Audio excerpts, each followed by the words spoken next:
అండి ఏం చేస్తున్నావు అండి? నేనా గోధుమ పిండి బూరెలు చేస్తున్నాను. గోధుమ పిండి బూరెలు బెల్లము గోధుమ పిండితో బూరెలు చేసుకున్నాము. రథసప్తమి కదా ఈరోజు. సూర్యనారాయణకి గోధుమ పిండి తోటి అంటే గోధుమలు అంటే చాలా ఇష్టము. అంటే దేవునికి నైవేద్యంగా గోధుమ పిండి బూరెలు చేసుకున్నాం. అది కాక పిల్లలు కూడా ఎప్పుడు అడిగినా కూడా ఈజీగా చేసుకోవచ్చు. మనం పిల్లలు ఏదైనా అడగగానే తినాలనిపించినప్పుడు పిల్లలు చేసి ఇవ్వనప్పుడు చేసి ఇవ్వచ్చు. పిల్లలు కూడా చాలా ఇష్టపడతారు. చేసుకుందాం రండి. ఈరోజు అందరికీ రథసప్తమి శుభాకాంక్షలు అండి అందరికీ. ఆ సందర్భంగా మనము బూరెలు చేసుకుంటాం. గోధుమ పిండి బూరెలు. ఒక గ్లాస్ పిండి తీసుకున్నాండి, గోధుమ పిండి. ఒక గ్లాస్ గోధుమ పిండి తీసుకున్నా. ఏ గ్లాస్ తోటి అయితే మనము గోధుమ పిండి తీసుకున్నాం ఆ గ్లాస్ తోటి మనము బెల్లం తీసుకున్నాం. ఒక గ్లాస్ బెల్లం వేసుకొని దీంట్లో గ్లాస్ నీళ్ళు పోసుకున్నాం. ఇదండి ఒక గ్లాస్ బెల్లం పోసుకున్నాం కదా, ఒక గ్లాస్ నీళ్ళు పోసుకున్నాం. ఇది కరిగేదాకా మనం కరగబెట్టుకుందాం. బెల్లం కరగబెట్టుకుందాం.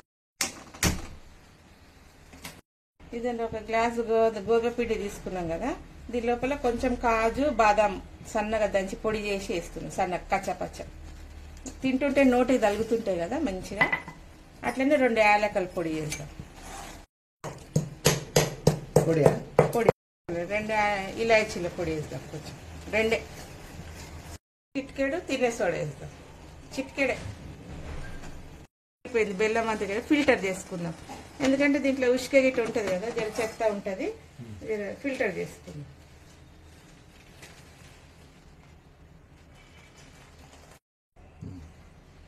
వేసుకుందామండి. ఇది దీంట్లో కలిపినా కదా ఇంట్లో కలిపేసుకుందాం.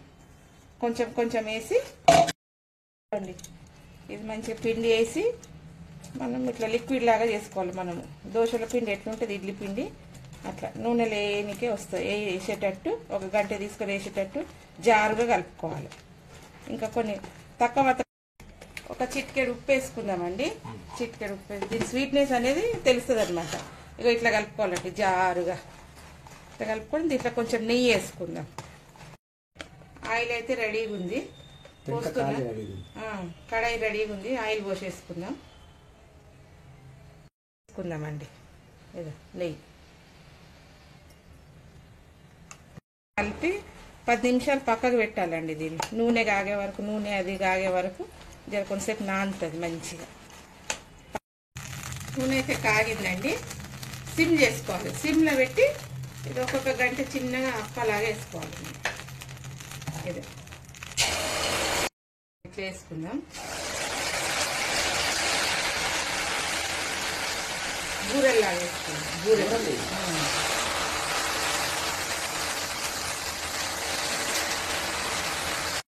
గోధుమ పిండి బూరెలు అయిపోయినాయి.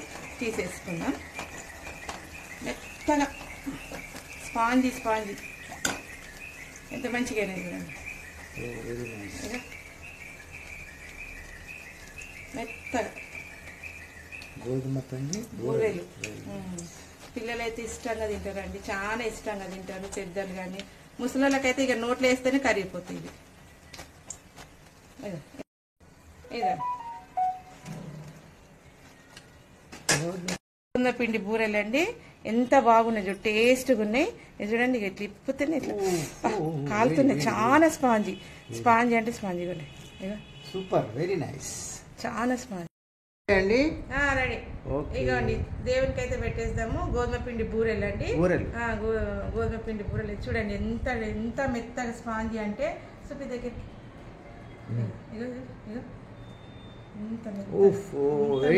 దేవునికి అయితే పెట్టేసినాము. గోధుమ పిండి బూరెలు అండి. రథసప్తమి రోజున గోధుమ పిండి బూరెలు పెడితే చాలా ఇష్టమైన సూర్యనారాయణకి చాలా ఇష్టం. ఇది చేసి పెట్టినండి ఈరోజు. పిల్లలకు కూడా చాలా ఇష్టం. మా అత్తమ్మకైతే ఇక చెప్పొద్దు, నోట్లు వేసుకుంటేనే కరిగిపోతాయి. తిని చూడు, ఒకటి ఎట్లుంది, ఒకటి తిని చూడు. చిన్న ముక్క చూద్దాం. సూపర్ అండి. Very nice. అదిరిపోయింది. లోపల కాజు బాదం అవన్నీ నోటి తలుపుతుంటే చాలా టేస్ట్ ఉందండి. మీరు కూడా ట్రై చేయండి. చాలా అంటే చాలా నోట్లు వేస్తేనే కరిగిపోయే బూరెలు అండి, గోధుమ పిండి బూరెలు. చేసుకొని ట్రై చేయండి. మీరు కూడా చేసుకొని తిని కామెంట్ పెట్టండి ఎలా ఉండాలి. అదిరిపోయింది.